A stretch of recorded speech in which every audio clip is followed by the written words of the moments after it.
Mikai, kaip galėčiau tau padėti, kad tu per pamoką jaustumėsi geriau? Aš stengiuosi ir dirbu iš visų savo jėgų, tad būkite kantrus. Nerodykite klasiokams mano rašinių, manęs neatsiklausia. Jie supranta, kad man gali būti nesmagu dėl nekokio mano rašto ir didelio klaidų kiekio. Kai kurie mokytojai dėl mano mokymosi sunkumų norėjo mane palikti 2 metams, bet pasikalbėjus su mokyklos specialiuoju pedagogu suprato, kad kurso kartojimas mano mokymosi bėdų neįspręstų. O ar tau padėtų, jei mokytojai pamokoje naudotų daug vaizdinės ir praktinės medžiagos? Taip, nes tai man ne tik paaiškina, ką turėjai omeny, bet ir parodo. Be to, naudoja man skirtas vaizdinės priminimo priemonės. O jei aš tau duočiau trumpus žodinius nurodymus ir jei kartais davęs užduotį visai klasiai tyliai pasitikslinčiau, ar supratai, ar esi pasirengęs dirbti savarankiškai? Būtų tikrai puiku.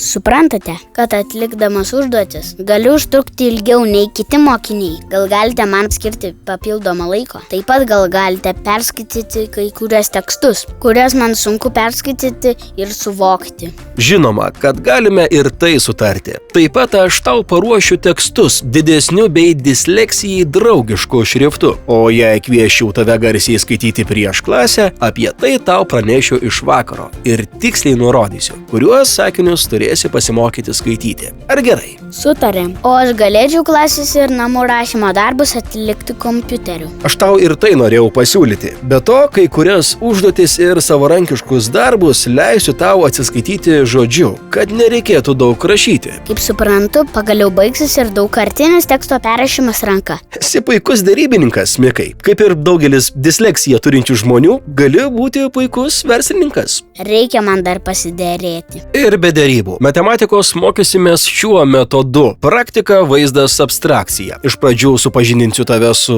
apčiuopiama medžiaga, tada parodysiu ją pavaizduodamas paveikslėliuose ar lentoje. Ir galiausiai padėsiu tau tai perkelti į abstraktų, užrašytų skaitmenų ir matematinių simbolių pasaulį. Matau, kad tau jau laikas bėgti į tavo mėgstamą dailės būrelį. Iki rytojaus. Iki.